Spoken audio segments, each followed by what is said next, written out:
Motivation du matin les pirates, je vous kiffe grave, vous êtes mes héros, je vous adore, je suis juste là pour vous aider avec les formations et les coachings, c'est vous les héros de la vie, c'est vous qui progressez, c'est vous qui êtes au top, c'est vous qui, je sais pas, je vous admire, c'est vous qui faites bosser la société, c'est vous qui la faites évoluer.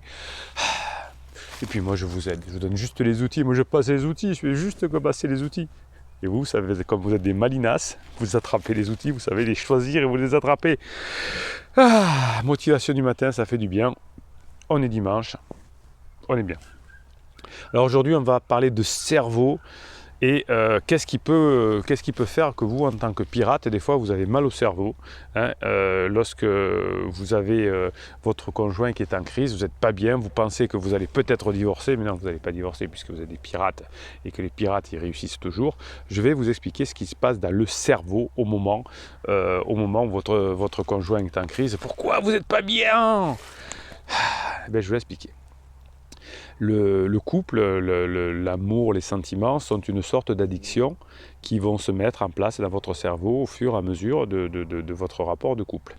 Tous les mêmes circuits sont impliqués dans une addiction à une drogue dure, comme l'héroïne, et c'est les mêmes qui sont impliqués dans votre histoire sentimentale.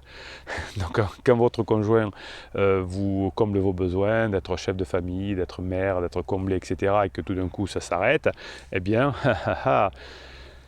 ça va être compliqué. On sait quand on est amoureux parce qu'on ne peut plus se passer de son partenaire. On ne pense qu'à ça en étant dépendance affective. Et heureusement qu'il y a la formation dépendance affective. Vous avez toutes les formations, vous avez tous les coachings qui sont disponibles, qui sont descriptifs de ces vidéos. Vous avez tous les outils pour vous en sortir, pour être des pirates à fond la caisse, dans la nature le matin.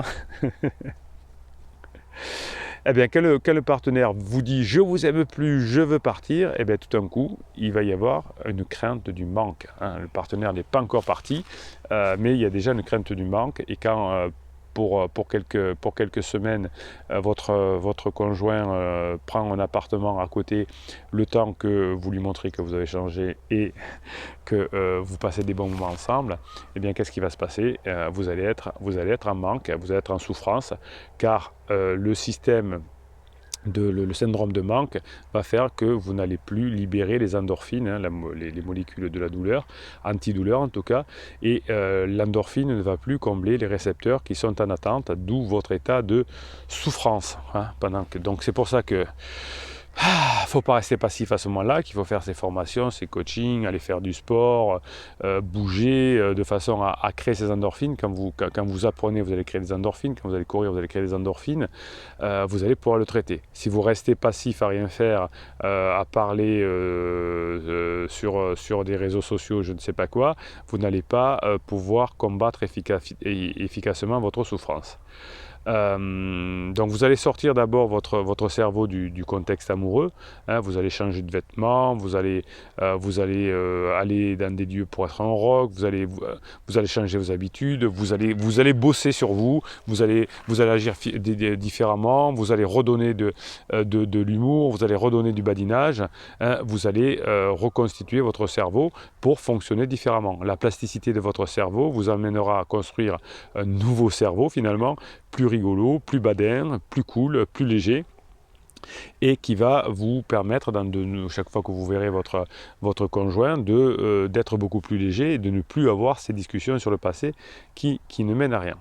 Donc vous pouvez facilement faire changer le fonctionnement de votre cerveau en changeant des éléments extérieurs. Donc vous allez arrêter les conflits, vous allez vous former, vous allez regarder, vous allez vous faire coacher, et tout ça va faire que vous allez commencer par petites touches à changer de vie.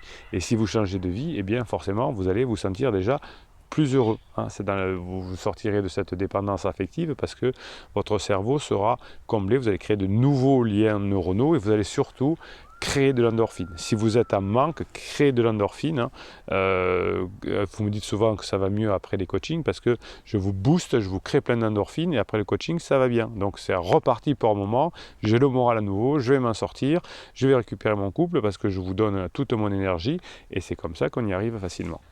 Dès que vous allez pouvoir facilement recréer ces endorphines, eh bien, qu'est-ce qui va se passer? Vous allez recréer du lien avec votre couple, et les couples qui vont durer longtemps vont avoir un niveau important d'ocytocine. Hein. C'est-à-dire que les couples qui sont plus heureux vont être plus tactiles, plus complices, ils vont rigoler, ils vont même finir les phrases l'un de l'autre, ce que vous allez appeler la complicité. Eh bien, la complicité, c'est ce qu'il y aura avant la sexualisation. Hein. Vous êtes expliqué dans différentes formations, notamment celle sur la sexualisation, notamment sur celle du désir, notamment sur celle du badinage. L'amour, le sentiment, ça va être à nouveau une question de neurones, une question de centre nerveux, une question d'hormones. Hein. L'amour, ça va passer par le regard. Et vous me dites souvent dans les coachings que votre épouse ou votre époux ne vous regarde plus dans les yeux parce qu'il a honte. Enfin, ça c'est moi qui vous le dis parce qu'il a honte. Vous dites, oui, il n'ose plus me regarder dans les yeux. Oui, il a honte. Donc plus vous allez rebadiner, re-rendre la situation légère, plus ça va être facile ensuite de recréer le regard. Hein. Plus vous allez regarder, plus vous allez vous plonger dans le regard l'un de l'autre, plus ça va être facile pour recréer ce lien. Hein, cette ocytocine que vous d'ailleurs vous aurez surtout ensuite par votre sexualité. L'amour, c'est pas de la raison, c'est de l'émotion. Donc j'essaie de vous dire dans toutes les formations, motivation du matin notamment, que créer de l'amour, c'est créer de l'émotion. Créer de la vie, c'est créer de l'émotion. Créer de la connexion émotionnelle, ça va vous faciliter la vie. Alors dans votre couple, bien sûr, mais dans tous les domaines de votre vie. Hein. Bon, on s'en doute un petit peu, mais souvent vous me dites, et j'essaye de le convaincre, j'essaye de la convaincre, je lui dis que ce n'est pas la bonne solution, j'essaye de lui dire qu'on a passé des bons moments ensemble. Non, juste créer de l'émotion. C'est quand même pas compliqué. Motivation du matin, on crée de l'émotion. Les émotions vont permettre une attraction entre deux personnes. Hein, voilà. Donc mettez de la musique, dansez, chantez, faites des trucs. Oui, mais il veut rien faire avec moi ou elle veut rien faire avec moi. Oui, mais au moment où on fait le coaching, vous avez été lourd. Vous avez créé des trucs, vous avez dit on va reparler, il faut qu'on se parle, etc. Non, léger, léger, léger. Si vous arrivez à avoir des baisers, ce sera encore mieux. Les hugs, pendant 6 secondes, ça va créer de l'ocytocine. Les baisers, c'est très important. Embrasser va déterminer aussi si vous allez poursuivre votre partenaire ou pas. Faites des bisous, faites des baisers, c'est important. Alors attention, en période de Covid, etc. Le sentiment d'amour, c'est comme un muscle. Hein. Votre cœur, c'est un muscle. L'émotion, c'est des muscles. Enfin, ce n'est pas des muscles, évidemment. Hein, mais plus on les pratique, mieux c'est. Eh bien, plus vous aurez des augmentations de neurones, de connexions neuronales pour passer des bons moments ensemble, plus vous allez être en forme, plus ça va vraiment vous rajeunir. Vous savez qu'un conjoint en crise veut rajeunir parce que souvent il croit qu'il va vieillir, qu'il va mourir. Eh bien, si vous vous amusez, si vous avez cette ocytocine, ça rajeunit, hein, ça rend. C'est ça le secret. Il paraît, c'est une étude de David Wicks, il paraît que si vous faites 3 fois par semaine l'amour, hein, eh bien les personnes qui font 3 fois par semaine l'amour paraissent de 10 ans plus jeunes que ceux qui ne font pas l'amour. Bon, c'est un truc qui a été fait que sur 3500 personnes. Mais ça vaut le coup d'essayer. Hein, ça vaut le coup de rebadiner, de resexualiser, de revoir de l'humour pour y revenir. C'est pas mal quand même. Hein.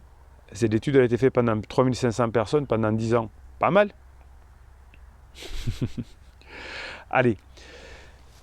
On est motivé, on a compris comment fonctionne le sentiment.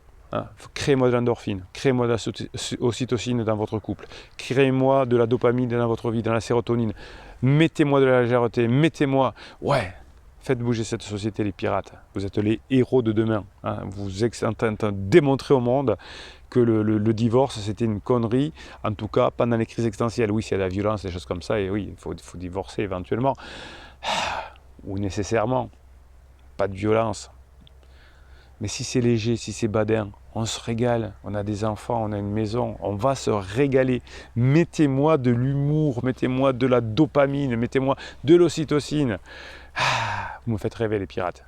Montrez à la société qui vous êtes, montrez à la société que vous êtes les meilleurs, montrez à la société que vous êtes des héros, montrez l'exemple. Encouragez-vous dans les commentaires, mettez des pouces en l'air, toutes nos vidéos comme ça elles vont être diffusées, le live il va être diffusé, allez on se régale, on se régale. Motivation du matin, allez, on se crée notre bonheur, dopamine, sérotonine, ocytocine, et ensuite on le balance à tout le monde, autour de nous, à nos enfants, à notre conjoint, même s'il est en crise, il va revenir, elle va revenir. Mais attention, on reviendra quand ce sera le moment. Il faut être patient, juste dans la phase d'épuisement. Allez, on met nos commentaires, on met nos pouces en l'air, et puis on s'abonne à cette chaîne, forcément. Et Bruno Marchal, il vous dit à très bientôt.